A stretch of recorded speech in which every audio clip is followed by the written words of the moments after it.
Hello everybody out there, Chris and Mike here, and welcome back to another indie comic book review, guys. We are late this week due to the holiday season. Yeah. As always, one box out of the two boxes we get every week from Midtown Comics. I get one box, Mike gets another.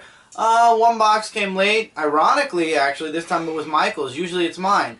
So we had to wait for the comics to be delivered. They were delivered today, which is Monday. And I read all of them. So the good news is a lot of the indie books that we have here were digital. So Mike only had to read about 2 or 3 extra books that he got in his order. I got 7.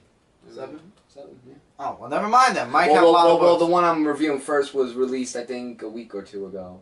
Oh, right. 2 of them were earlier. So that's 5 altogether released this week. Yeah. By the way, this week is the week of... Oh, November 26, 2014, the last week of November. And because obviously deliveries were late, and the indie review is going to be late, tomorrow night is, or tonight when you're watching this, is the Comic Frontline live show. After the live show, we usually end late. And usually Mike and I are tired after the live show, so the Big 2 review might be postponed until Wednesday night, just because after a live show, especially when it ends at 12 o'clock at night, with the work schedule too. Yeah. We're a bit tired, so I hope you guys understand. We will talk about a lot of the books from the Big 2 tonight, so if you want to swing by Frontline Live at 9 o'clock on Comic Frontline, we'll be discussing a lot of our favorite books from both the Big 2 and the indies there. So, without further ado, Mike, get into the 2 books that did not come out the week of the 26th. Believe last week was November 19th from last week. And I thought of giving this a try, and I actually that came out last month. This one came out last month. Well, yeah, but the one I'm going to show you came out last month was WWE Superstars Part 1 of 4. Legends. The story arc. And the second part, which is this one.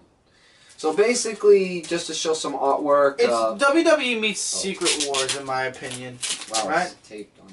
I would say so, yeah, because when I was looking through this book, I mean, I like the part how they show the whole thing of where it starts off with Daniel Bryan, the Iron Sheik, and then it goes into where Daniel Bryan's in the, in the 80s, like 86 or something like that, where he meets... the Roddy Piper in 1986, because he was from 2014 because of a certain time thing that was going on. And we get a lot of people we meet with like Ultimate Warrior and Bad News Barrett. I mean, there's all these wrestlers we meet too, and the artwork's fantastic. We get a nice team up of Hulk Hogan and Stone Cold Steve Austin that happens there. And basically, the whole story is about Roddy Piper... trying to help Daniel Bryan get back to his year time, 2014. And what happens is that they're meeting up with these old wrestlers, and, they're trying to figure out why they're after them, which actually happens in the next issue where The Undertaker meets up with some old classic superstars from the past. So issue number 1 set up a good starting point for issue number 2, and it starts off with The Undertaker going up against Sergeant Slaughter and the other people as well, and it was just like a whole thing. Like, they made Undertaker, and even this one was really creepy. Oh my god, they did Hulk Hogan, John Cena. Yeah, like just saying, if you want some, come get some. What you gonna do? The whole thing, and he fights against Daniel Bryan and Roddy Piper. I mean, we didn't see that coming because they're like rivalries. So I love how The Rock showed up out of nowhere. Yeah, The Rock and Stone Cold have their conflict as of WrestleMania. I've watched WWE. I pretty much know their history. And, they're just fighting against each other. We got a one-man gang from WCW, actually, who faces off against Sheamus. And, the story really just sets up, very nicely and everything. And... all they're just trying to do is, even this happens, the whole Trish Stratus and Dusty Rhodes comparison. There's like a whole half and half faces of everything. I don't want to give too much away. I really don't want to give how or why this happened because I want you guys to read it, even though I know it's been out for a while. The ending page, I'm not going to show that. The ending page leads into the next cover, which I like the next cover. So I'm definitely looking into that. So 2 books. Would I recommend it? Absolutely. If you're a WWE fan like I am, that watch it from time to time, that is, then I'd say that that's definitely the book for you. Now, we're getting into this week now. Starting off with, oh, by the way, what company was this? This is by Super Genius. Oh, Super Genius, yeah. Let me see for sure. Yeah, it's Super Genius. Oh, excuse me.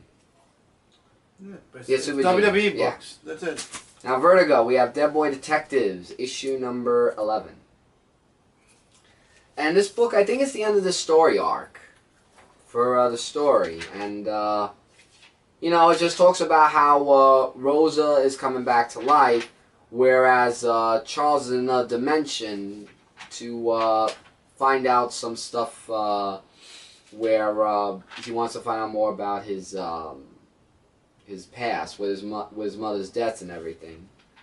So when he goes back to Earth, he talks with Edwin, that's his name, just about all the stuff that's been going on and what he goes through. And actually, they talk about the truth of stuff here. The artwork's great, actually. And actually talks about the mother. I forgot what her name was. I think Mary, her name was. Yeah, it was actually Mary. So, basically that happened. And she dies in the story, in case, you know, spoiler alert there if you haven't read this book or not. And, you know, it's really a whole thing of just getting everything back together. We know a little bit more about Crystal, where she stays in the treehouse. And I knew they had a connection with each other. Just after seeing that, I put the book down. I'm like, wow. Just because, you know, like he's a ghost and everything, and they can't actually feel and stuff like that. And then we get to Bing and Tim, the two cat stories, and those cats, they get into everything. I'm really liking that. And now that everything's done, you know, after the problems have gone away, Charles just says, maybe just for once, we've solved everything, and he feels very happy about that. So everything, you know, is back to normal. I mean, it's a steady-paced book. I mean, it was good. I would say I'm going to read the next story arc just to see how it goes. Because in my opinion, I still find it a really interesting book. Here's my favorite. Dark Horse Comics Tomb Raider issue number 10. Can you guess who does most of the books in this review? Well, technically, because, like I just said, 7 books. Oh, it's okay. 2 books of mine, and then I got a few digital ones. So, last issue talks about where the missiles were going to hit the house where Lara Croft was in. And they're still alive and everything, where, what is his name? Cruz, Mr. Cruz. He's still alive, trying to kill Laura and the people who are in there. So, Kat's also, she comes in to help out with everything. And Cruz just saying, you know, smite her right now. And they go into this basement over here, in this secret lair. By the way, this artwork is really drawn absolutely beautiful, actually. So, you know, she's just trying to find a way how to get her gun and everything, and she actually drank a little bit, which I actually never knew she did. But that was just probably the first time, and it was just a one-panel thing. But anyway, so she's trying to find strategies of how to get out and to take out Cruz's men and a woman to get them out. You know, like they're just, like Laura is just trying to get out of there. And there's one scene in the helicopter where she tries to take them out, and, well, let's just say, I don't think this is going to be the end we see of Mr. Cruz. To be continued in the next issue. So, Adventure. Amazing. Gail Simone. She does it every single time in Tomb Raider. This is an amazing book. You have definitely got to look into this. It is just highly recommended. And it reminds you of Tomb Raider. Okay, we're going to go into Zenoscope. And they are 3 of my books, actually. I think this is the final part to this, right? I believe so. Tales from Oz Glinda. And this is the 4th issue of that. I believe I said it was 4. So it starts off where Glinda and that Smith guy, I can't remember what his name is, they're trying to escape from all the attacks that's happening. Basically, Glinda tells Smith about the whole thing of his brother marrying to Zamora and everything. And it's very adventurous. There's this weird thing that Smith has that Glinda can't get rid of because it's like more along lines attached to him. It's like a Judas Hicks, and she can't remove it. And I don't want to show that page. I was actually going to show... this page is good. Awesome artwork. And it's just a long dialogue of just, you know, talking about the Zamora and how they can get... And Glinda has the same thing that Smith does. Like transforming and not feeling really that much and everything. So they go to this guy... I forgot what his name was. Glenn, I think. Professor something? Yeah, Professor Glenn, I think his name is. Graff? Or Glenn. Oh, Professor Graff. Oh, thank you. I didn't see that. And if you want to find out more about that, read the books. I don't want to give too much away. But they went after this person that was actually his wife. That they turned her into stone, that is. And then she worked with them after a while. And we got this very interesting part of what's going to happen in the next issue, where they go face to face with somebody. So this isn't the final issue. No, it's not, because there's issue number 5. That's going to be good. Left us off on a cliffhanger. Looking forward to reading the next one. Definitely. Alright. Wonderland issue number 29. The Adventures in the Woods continues against what was it called? One of the things the Savages. I just remember that. So they're fighting. The White Queen is facing off against the Savage, and this little boy thinks that, you know, Savage is the mud and everything. So they put the Savage into a trap to find out answers and stuff. So the boy's trying to say that he saw this man with no face that was part of this. And the man with no face is actually this guy right here. I love how he looks like Slender Man. Yeah, doesn't he? But I don't want to show the page, it's too graphic. And they give a little backstory about what he does to one person, or two actually, and very, very creepy. Graphic. Going back into now the woods and everything, so they're just trying to find a way to know where this person is, this man with no face. And they go on this long adventure and stuff, and lots of fights. And they know where he is, probably. So I would say that this issue's good. Excuse me. Really awesome. Definitely a look to check out. My book, Robin Hood, issue number 4. This comic book of the week, Patrick Shan, just each and every time. First talks about this woman that was with this cat, and she's more an abuser to the cat. So, looking over that, she tries to look for this other mission where there's going to be a rise of something. And they go by the name of, what was the name? It's like right here, Ivory. And here's some artwork, which is excellent. So all 3 of them, because Red Riding Hood actually makes an appearance in this issue, helps out with the mission, and I don't want to give too much away of what happens during the fight, but let's just say it ends into the fight to the death. Of Robin Hood versus... Red Hood. Nope. Robin Hood versus question mark. Red Hood.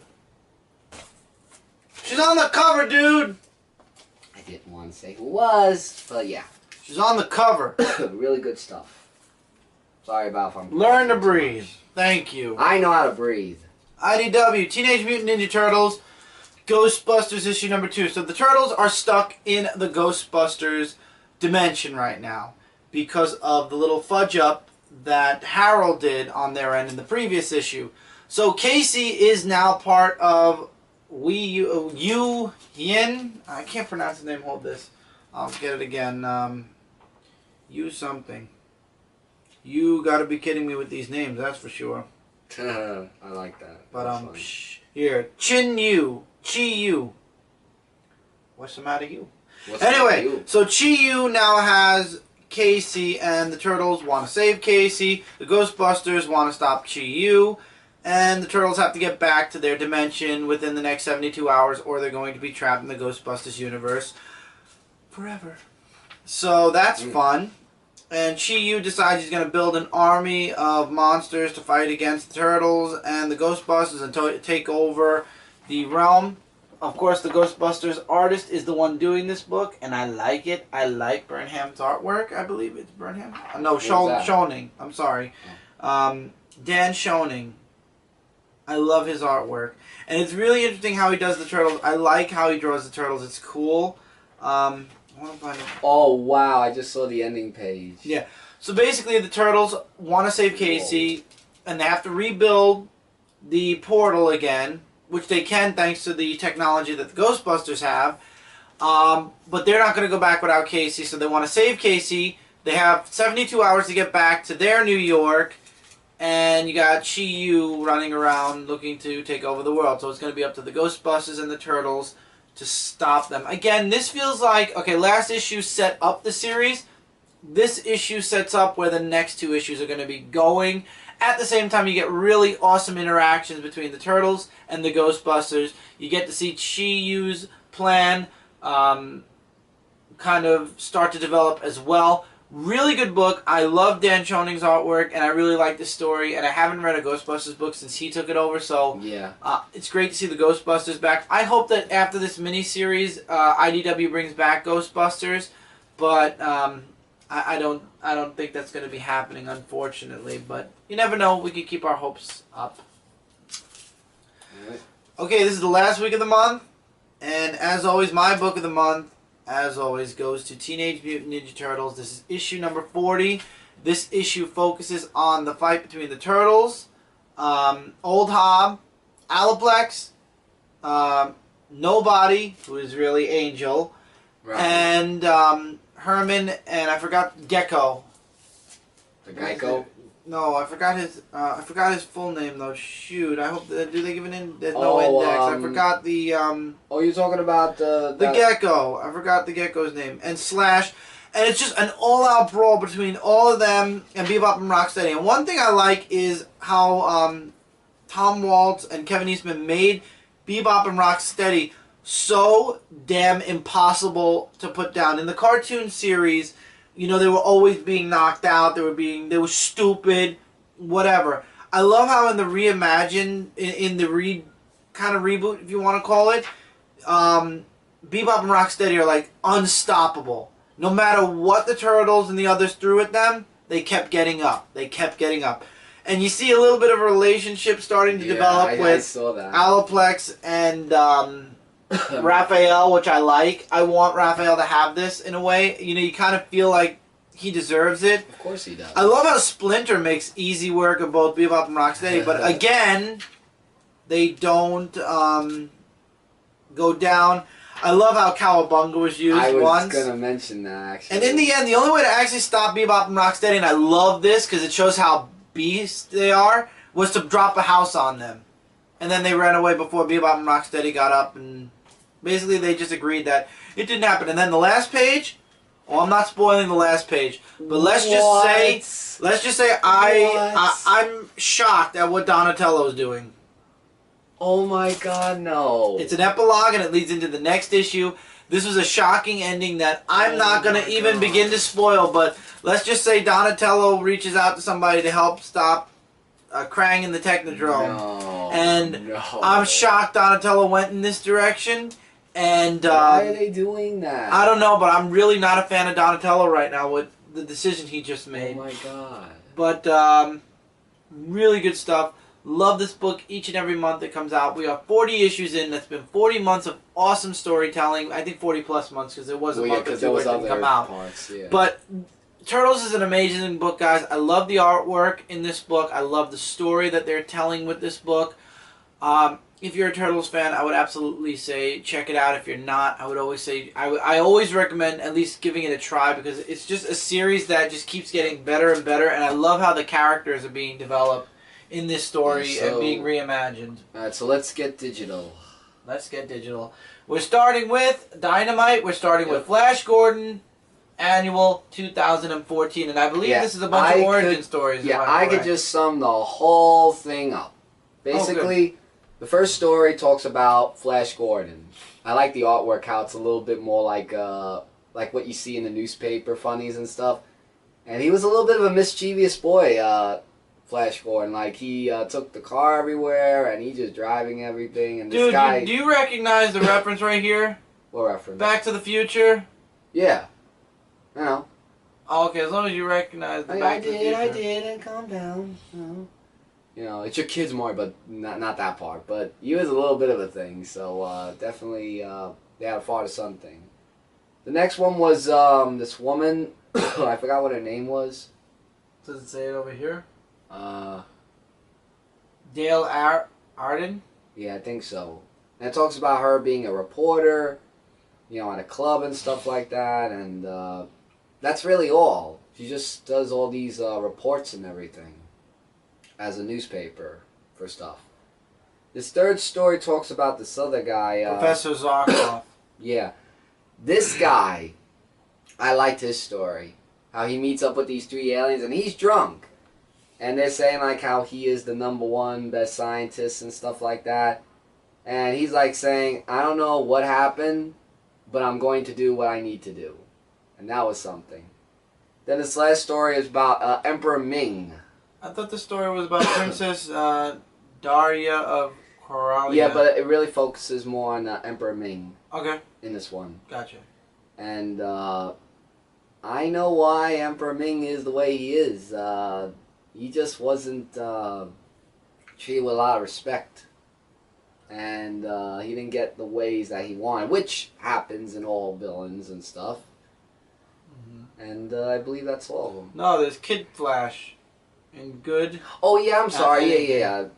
Well, it's really short. It's really him out of school, and he fell asleep in class, but then he has this William Shakespeare stuff that he does, and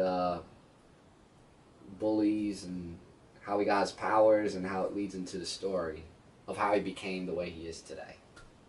Meeting up with Prince Valiant. So and then actually it says continued in Prince Valiant #1, so obviously there's going to be a Prince Valiant comic. Yep. So, great stuff. If you want to know origin stories, that is. Alright, continuing with Dynamite. We have Justice Inc. issue #4, The Shadow, Doc Savage, and the Avenger. How was this issue? Because in the last issue they were attacked by a bunch of ninjas. First of all, they work great as a team. Like, they're just trying to find their way to get back into their own time dimensions and stuff. And, you know, I like the way that how they form a team to get rid of these ninjas and stuff like that. And, you know, they're just trying to find their way out of it. So that way they can get back, like I was trying to tell you before, to their own time. Since they jumped into a different time zone. And time zone or timeline dimension? Like a different dimension in years and stuff like that. Sorry, I really have this weird tickle. I don't know where it's coming from. But anyway, so they're trying to figure out how this happened. And they found out, and the Shadow actually has this ring that actually does play a role in this. And that ring really does have a lot of effect in every story that I read about the Shadow, actually. It's like Ghost Rider's eyes. Yeah, the penance there, yeah.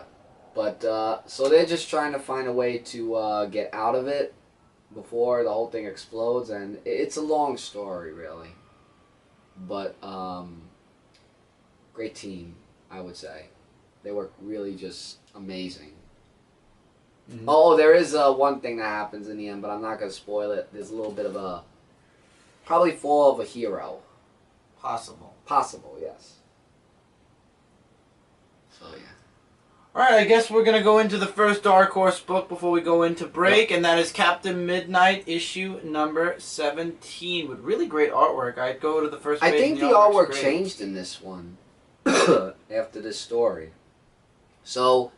Captain Midnight is fighting off against these day-to-day thing that he does. And he goes on a date with little somebody. Nancy. Which, yeah, Nancy. But while he goes on the date, one of Captain Midnight's friend, I think Samantha, her name was. Mm. She brings Helios to him, and you know how Captain Midnight and him didn't get along, so he's like saying, "What the hell did you bring him here for? You nuts and stuff." So they said that he has information about where Chuck is, which is why. Well, after that happened, he knows different coordinates. He thinks that he's lying, but he actually gets trust from him to help him find the coordinates to where Chuck is. So with this high-tech stuff that he uses, he looks and, well, he fixed his arm too, actually, Captain Midnight, because he was armless after their battle in previous issues. So with his GPS, there are 3 coordinates, 3 of where Chuck can be.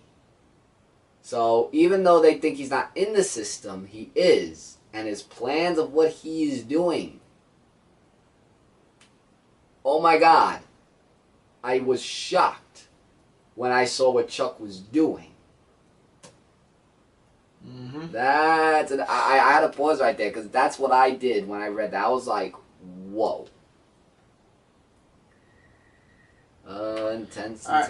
And with that, we're going to take our break before continuing with, let me see what time we have actually. Yeah. Okay. So, stay tuned in 1 second, literally, and we will continue and finish with this week's Indie Comics. Alright, we're back, and he had a drink, so he should be alright now. Yep. Continuing with Dark Horse, we have Halo Escalation, issue number 12, part 2 of this story arc. In the last part, we had the Elite that had the canister with a virus that could kill all living things. You got a colony of 1,000,001 jackals and a Spartan, basically left prisoner. Right. So Lasky decides he's sending every Spartan team he has in to save the 2 Spartans he sent out. And they go. It's really a humongous fight. You've got the Queen of the Jackals basically striking a deal with the Elite for the for money for the Spartan. Lots of really awesome stuff going on in this story. Artwork is spectacular. Lots of fighting. Spartans hit the planet. It's just, honestly, it's an all-out fight. But then there's a twist at the end of the book. And it's surrounded with the UNSC and this Elite. So, it's kind of messed up. And then in the end, it's a lot of talking between the commander and the captain about what went on.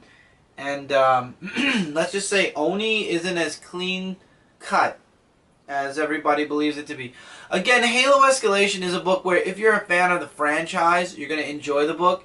If you really don't have a humongous enjoyment of the series, game-wise, or if you're not interested in anything that isn't the Master Chief, you're not going to have as much fun with this book as a person who likes, expansion on a universe story, a story connected to the universe. Right, because you have to get connected. Personally, I enjoy the book. I do enjoy the book, but as far as recommending it, it's hard to because it's not something you can say, hey, the Master Chief's in every issue. Well, then you have to understand it's not like the video game also because they're 2 different scenarios of different stories. Right.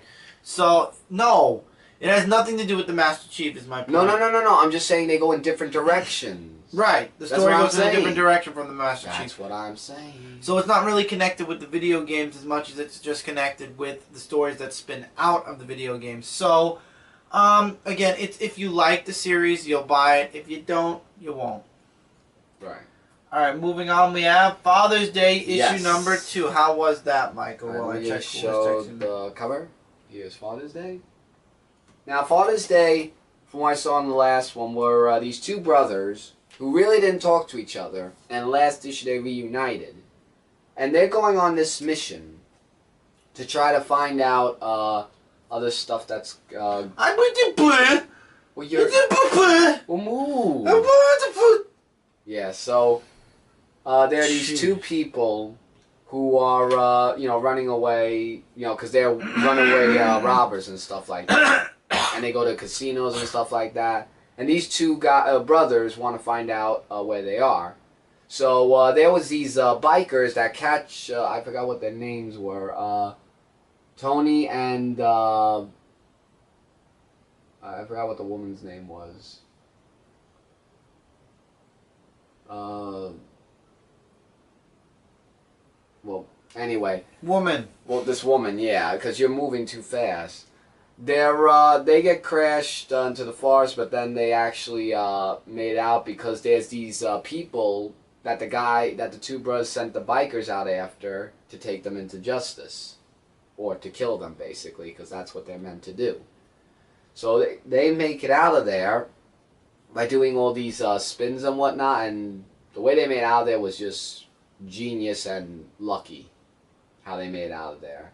And then they went to, like, carnivals, and, you know, just to, you know, get away from all this chasing and whatnot of what's been going on, and, you know, and then the boat, at the end of the story, they found out that this guy has a person with her, which is the girl. And this guy wants to find out who this girl is and just kill them both. Because their father was meant to, you know, kill people instead of bringing them to justice. So I try to make it make sense, if it does make sense, but it's basically the brothers are doing what the father did, and they're taking over his legacy of killing people, and the two people that they're trying to kill are runaway people. They're running away from robbers and whatnot. Alright, we're going into Fire and Stone now. We've got Aliens Fire and Stone issue number 3 of 4. We are getting to the climactic conclusion to not only Aliens, but all of the stories except Predator. Predator is actually on issue 2, so Predator is going to conclude a month after everything. But besides the point, Aliens. We had that mesh up from the last issue where an alien and one of the crew members fell into the black ooze and ended up merging together. And that person attacks the people that are left, the colony of people that are left on LV-223. And in the end, Kale actually makes the save and kills the alien, but then he has a nervous breakdown and admits the truth finally to everybody, that it's his fault the aliens followed, that he knew they were in the cargo hold, but he didn't want to be left behind on LV-4, on whatever planet, I keep forgetting the dang regular planet name, at Hadley's Hope, let's say. And so he lied so he could make sure he was allowed off the planet, but he meant to tell them before they opened the cargo hold. This way they wouldn't have let the aliens out, but of course it failed, but he has a plan. And let's just say it's a very stupid plan. And then you got, I forgot this guy's name. I'm going to go to the beginning of the book and it probably will give me his name. Russell, yes. Derek Russell. You have Derek Russell, who is still talking to that machine and giving it tons of information that he's learned about the planet, about the black ooze, and everything else. But I think he's starting to lose his mind because he's talking to it like it's an actual person. And anyway, Kale puts his plan into action. Obviously it fails. Epically fails. Except some of the black ooze ends up on Kale. And the ending I'm going to leave out because, let's just say, it's a very dark pendulum final issue. I'm excited to see where this is going to go at the end of the, in the last part. But yeah, it looks like Derek is losing his mind, though, by the end of this issue, because he's talking to the little circular, the monitor, like it's a person. Wow. So he's losing his mind. Some humongous bad stuff is happening right below him in the colony. Yeah, things are definitely reaching a head finally, and we're seeing what happened to the people that came from Hadley's Hope so many years ago. And let's just say it doesn't look so so good for the people that made it out of LV-427, I believe it is. All right. Edward Scissorhands, issue number 2. Yep, we're in IDW now for the rest of the books. So Edward Scissorhands, this was actually really good. It talks about how like Eli is still in the story, And he's just trying to learn more about himself. Whereas the girl, I don't know if she's Megan or anything, because I was a little bit confused if that was Megan before she turned into this person. I don't know. But Eli's trying to get into his inner self of trying to find out, you know, like his thing wasn't working on his chest. So he was trying to find stuff to actually let it work. So that way he can move around and stuff. With all that. Mm-hmm. You want me to... My computer! Well, anyway, so... of course, Megan and the mother, they have a talk with each other about, you know, stuff like in the last issue and stuff. So, you know about them with the whole box thing of what she shouldn't see because it's a family secret, which she did see in the last issue. And then when Megan rides her bike, she goes along to this mansion where Eli is, and Eli's still... like the whole thing about family, like you get more connected to him. Like I think what he's feeling is empty-hearted, and he wants that togetherness with people. Like he wants to feel could be like he belongs to society. So when Megan goes to the place, she meets up with that woman. Now that's why I was saying, wait a minute, the woman that with the black hair, wasn't she the one that's what got me a little bit too confused in the and. Unless maybe the girl was a different person. Because I thought, when they were talking about Megan, I thought they were talking about months ago, before she went to the house and then turned into a different person. I don't know. I mean, maybe the next issue it will explain a little bit more, which I hope it does. So that way it'll give me more of a, okay, this is this person, this is X, Y, and Z. Instead of A, Z, P, whatever place. Okay, Godzilla Rulers of Earth, issue number 18. Another enjoyable issue.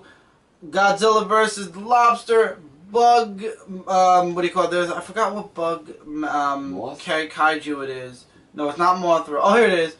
Mega Gurus. Oh, Mega Gurus, yeah. So the fight switches from Godzilla versus the Lobster, whose name I still can't remember, to Godzilla versus Gurus. There's actually a huge splash page where the lobster runs back into the ocean and Godzilla chases after Megagurus. And epic, huge fight breaks out. And there's lots of dialogue between the characters. A lot's going on behind the scenes. Mothra's babies actually are shown in this issue. I don't want to spoil too much there. But let's just say the end of the issue leaves Godzilla off seeing the monster's that kids. Mega guy yeah. thing, whatever it is. Again, Godzilla, I don't understand why, but lately, as much as I'm enjoying the book, I don't know, it felt like a mini-series that's now an ongoing series, and I feel like it's just an excuse to throw a lot of monster fights in. I'm enjoying it. I love the artwork. One thing I can't lie about is the artwork in this book is gorgeous. Who's the artist so I can give proper credit? The artist in this book is Matt Frank. I love his artwork. The way he draws Godzilla, the way he draws the characters, spectacular. I would highly recommend anything this guy does as far as Godzilla. He's really great. And I do like the writing, and the writer is Chris Mori, but at the same time, I don't know. I feel like the story is like ongoing. I would like to see the arc at least stop and then move forward from there. I just feel like it's a very stretched story. Yeah. But at the same time, I'm really enjoying it. And if you like Godzilla, you'll be checking this out. If you don't like Godzilla, again, a lot of the books we read, it's because we're fans of the franchise. I like Godzilla, and I'm not a fan of the recent movie because of the fact that you hardly got to see Godzilla at all. Right. But beside the point, I like Godzilla, so for me this is an enjoyable book, but for people who don't like Godzilla, you're not going to enjoy this book at all. So, just a little disclaimer before you go into getting this book. Right. The X-Fighter, huh? Year Zero. Issue number 5. And what I'm getting from this book is that it's all about talking about Mr. Zero. About his character. You know, they go to this girl who was a little bit close to him and where his lair was. But it also goes to the other X-Files of Ohio and that girl, I can't remember what her name was. Diane, I think her name was. And that's the original X-Files, before X-Files. But the present X-Files, like, want to know, like how X-Files, you know, became to be and how it never shut down and everything. And they actually go back to the other X-Files who are trying to find out the same case as the present day is about Mr. Zero. Did I find it interesting? To be honest, with a lot of dialogue, not really that much. I mean, it's good, but I kind of was a little bit bored by it, in my opinion. Maybe it'll get better the next issue, I'm not too sure, but I was kind of a little bit disappointed with this issue. But that's just my opinion. Alright, the next 3 books are Transformers, 2 I read, 1 Mike read. Transformers Drift Empire of Stone, issue number 1. Now, for those of you reading More Than Meets the Eyes, Drift left the Lost Light because he took the fall for something that wasn't truly him. So now Ratchet is looking to get Drift back. So what has Drift been doing since his disappearance on More Than Meets the Eyes? This book explains it. He's been clearing the universe of all the remaining Decepticons. Basically, it's like his own little death sentence to himself because he is severely damaged. His shuttle is basically garbage. He's very beaten up. And all he is doing is protecting and saving people from the Decepticons. So Ratchet finally catches up to him after he rescues a planet from being ruled by a group of Decepticons. And Ratchet's trying to bring Drift back to Cybertron, trying to, you know, he basically knows that Drift just took he took the blame for what was going on. It wasn't his fault, so he wants Drift to come back. And Drift doesn't want to come back, so Ratchet decides to stick his nose into Drift's business and find out where the stronghold of the Decepticons in the universe he's in is, so they could take out the Decepticons, stop them, and then he could convince Drift to come back to Cybertron. However, when they make it to the planet, I think they underestimated how many Decepticons they were going to be up against. Right. And then the ending definitely leaves off for a very strong next issue. And I'm really enjoying this book. This was my favorite Transformer book of the week. So I would definitely recommend checking it out. If you're a Drift fan, I would definitely say you'll enjoy this book. And here's something that I thought I would never see. Angry Birds Transformers issue number 1. I found this issue to be hilarious. Well, let me explain what it's about. It first starts off with the Transformer side of the story, and they're trying to fight against the Decepticons, which is what you were talking about just a while ago, and all that war and yada yada yada, which leads, but one of them broke a portal that goes into the Angry Birds world, where they're fighting off against the Green Pigs, and the Green Pigs like saying, I want eggs, and yada yada yada. We've heard the same story over and over. So the birds, they have the eggs, the Green Pigs, and the birds are actually trying to get it. So there's this strange mystical thing that hit the Pigs Island, and when they touch it, they transform into a Transformer. And they're like saying like, whoa, like what's this? I could transform, I could do that thing and all that other stuff. And they touch it. But that's not the only one who touches it. The Red Bird, they had names actually, which was kind of ironic because I didn't know they had names. Megatron Pig? Well, yeah, Megatron Pig, don't even ask. So the birds, the yellow, who was known to be a Bumblebee character, and the green bird to be known as something else, they touch it, and they fight off against the pigs and everything. So I'm guessing like this thing that hit the Earth, I guess they turn into Transformers. So what I'm guessing is that the Decepticons are going to team up with the pigs, whereas the Transformers are going to, Optimus Prime's teams are going to team up with the birds, and or they're going to have a fight that's going to wind up to a team. I don't know. But I found it to be hilarious to actually see. I'm thinking, Angry Birds Transformers, is this going to work? And it worked. Very nicely. So I'm hooked and ready to read the next issue of that whenever it comes out. Now we're on Transformers More Than Meets the Eye, issue number 35, and I have to say, guys, I didn't finish this issue. And it's not because I didn't enjoy it. And Mike, you're going to look at this with me and you'll understand why. Okay. This book has more dialogue, more word bubbles, more talking than any book I've read since Thor. That is Thor. What the hell is this? Every page you'd think, okay, one word bubble. It takes up the whole page. You know, a section where things are like super wordy. But this, there are paragraphs in each word bubble. Put in a book. Hundreds of word bubbles in one book. It's like, it's oversaturation, in my opinion, of dialogue. There is so much dialogue in this book. Well, can you at least tell, like, what looks like that's happening? Okay, so, jeez, I forgot his name now. I had his name and then you asked me a question, not Soundwave. Shoot. Hold on, I'll get to it. It jumps between the past and the present. And, Rewind, something's happening with Rewind in the present. And... oh, what was... no, I could get his name. Tailcutter. Tailcutter, basically, his plan backfired because the way he poisoned everybody on the Lost Light was through the bar, and we found out that Rung actually watered down all of his energon. So technically he watered down the drug, which was supposed to kill all the Autobots on the Lost Light, all the robots. So... basically, he didn't want to kill them. He just wanted to travel back into time to fix something, to change the tides, basically, between the Autobots and the Decepticons. And in the past, you get a lot of Minimus, which of course, he becomes, oh, God. Why did his name leave me? His name completely, why...